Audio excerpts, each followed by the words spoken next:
As the clock neared midnight on July 24, 1916, a cataclysmic event was about to unfold deep beneath the surface of Lake Erie. A colossal explosion shook the underwater depths during construction of Cleveland's latest waterworks tunnel. A pocket of natural gas lurking 120 feet below the lake's surface had ignited with an uncontrollable fury. The force of the blast reverberated through the tunnel, leaving behind a scene of devastation. The tunnel, a vital conduit designed to draw fresh water from the lake, now lay in ruin. Twisted conduit pipes lay strewn across the tunnel floor, and the once solid railroad tracks, now twisted and mangled, bore witness to the destructive power of the blast. As the dust began to settle, a grim reality became apparent. 11 tunnel workers who had ventured into the depths had tragically perished, lives snuffed out in an instant. This was the price paid in the relentless pursuit of progress. Today we take a closer look at the Cleveland Waterworks disaster and the man whose patented invention would prove instrumental in the recovery of those lost to the devastation. So if you're curious, let's take a walk through history.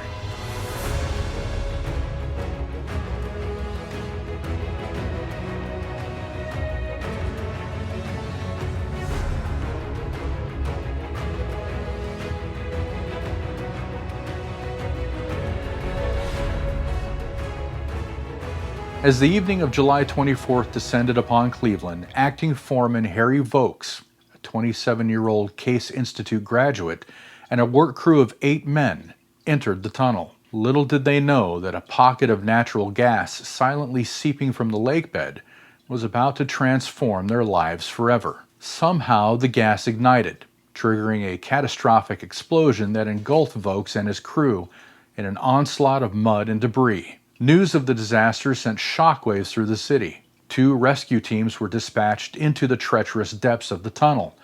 Unfortunately, the rescuers were ill-prepared to face the daunting challenges that awaited them. The rescue attempts, led by Crib Superintendent John Johnston and Construction Superintendent Gus Van Duzen, yielded no survivors, and tragically, 10 of the rescuers themselves had their lives extinguished, succumbing to the noxious gas in the tunnel. Undeterred by the mounting losses, several additional rescue missions were organized. Amidst the chaos and despair, it was Tom Clancy, the stepson of Construction Superintendent Van Duzen, who emerged as a beacon of hope. Against all odds, he managed to rescue 2 members of the 2nd rescue team, who lay unconscious amidst the debris-strewn tunnel floor. But re-entry into the tunnel began to look more and more like a suicide mission. Faced with dwindling options, the Cleveland Police Department made an urgent call to the inventor of Harlem Avenue, seeking assistance in their race against time. Nestled at 5204 Harlem Avenue on Cleveland's east side, resided a man whose life would be defined by ingenuity and ambition. Garrett Augustus Morgan, born in 1877 during the era of Reconstruction, carried with him a remarkable heritage.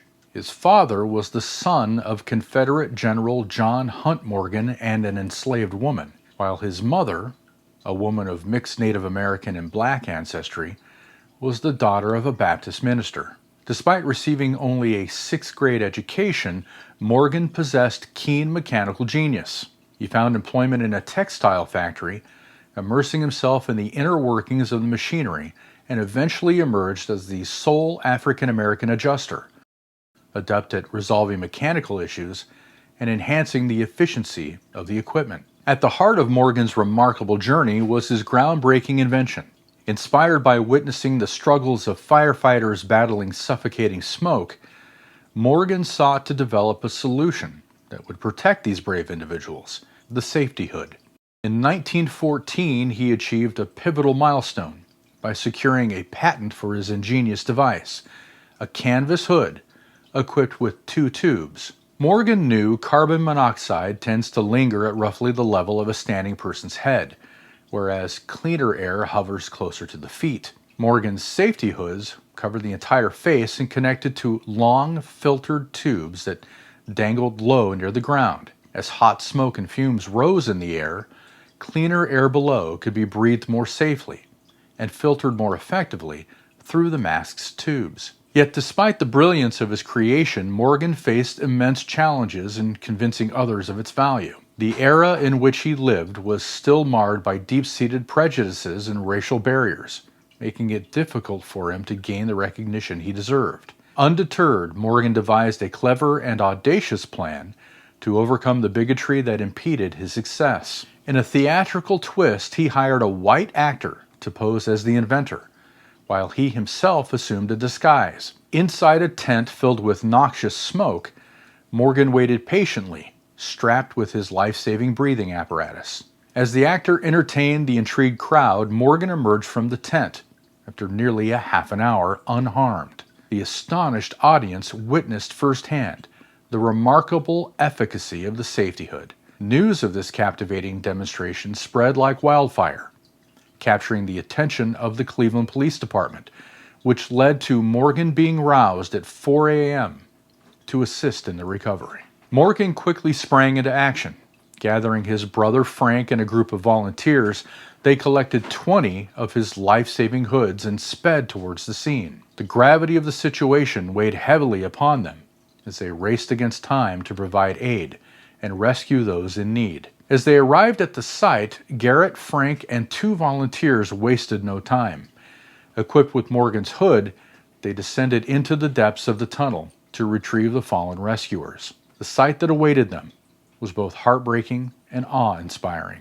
The bodies of the previous rescue party laid scattered along the tunnel, yet amidst the devastation, 8 men clung to life. Morgan and his team rescued each and every one of them, defying the odds and bringing them to safety. Once all the survivors had been rescued, the scene then turned to recovery. Throughout the long night and early morning hours, equipped with Morgan's invention, the volunteers worked to unearth those still trapped beneath the rubble and bring their bodies back to the surface so their loved ones could give them a proper burial. Cleveland City Hall buzzed with activity as an investigation was launched to determine responsibility for the disaster. Initially, fingers pointed towards individuals such as Van Dusen, Johnston, Vokes, and even a city chemist who had neglected to promptly test an air sample from the tunnel. However, as witnesses came forward blaming city officials for safety deficiencies ranging from the absence of resuscitation equipment, a telephone, and an attending physician, Mayor Harry L. Davis swiftly terminated the probe. He declared that no one could be held accountable, reasoning that every man did what he thought best. The West Side Tunnel was completed in 1918 and marked a significant turning point in the history of waterworks construction under the lake bed, as it would soon be the final project of its kind. When the city embarked on its next endeavor to establish a water intake system in 1948, a new method emerged, one that prioritized efficiency and safety. This approach involved digging a trench in the lake bed, aided by a crane mounted on a barge, followed by the placement of prefabricated pipe within the trench. Undoubtedly, this method proved safer for constructing water intake systems in the lake. However, the bitter reality remains that it emerged 3 decades too late for those who perished 4 miles out into the unforgiving depths of Lake Erie. As for Morgan, his safety hood was later refined during World War I in conjunction with other designs to create a similar device for which he is generally credited, the gas mask. Morgan is also credited with inventing something that most of us see every day, the 3-part traffic signal.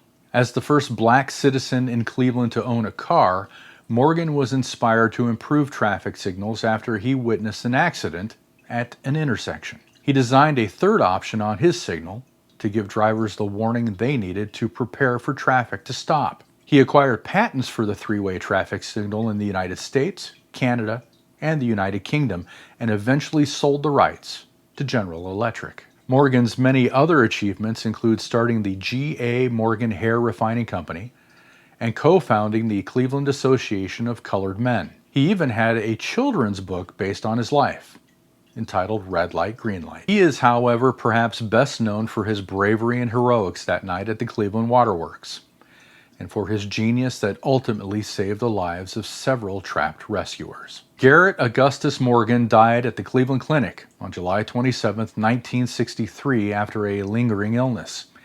He was 87 years old. Half a century later, his invention went on to display at the opening of the National Museum of African American History and Culture, honoring a brilliant inventor who risked his life to save 8 men and, through his inventions, continued to save the lives of countless others. Thank you for watching, folks.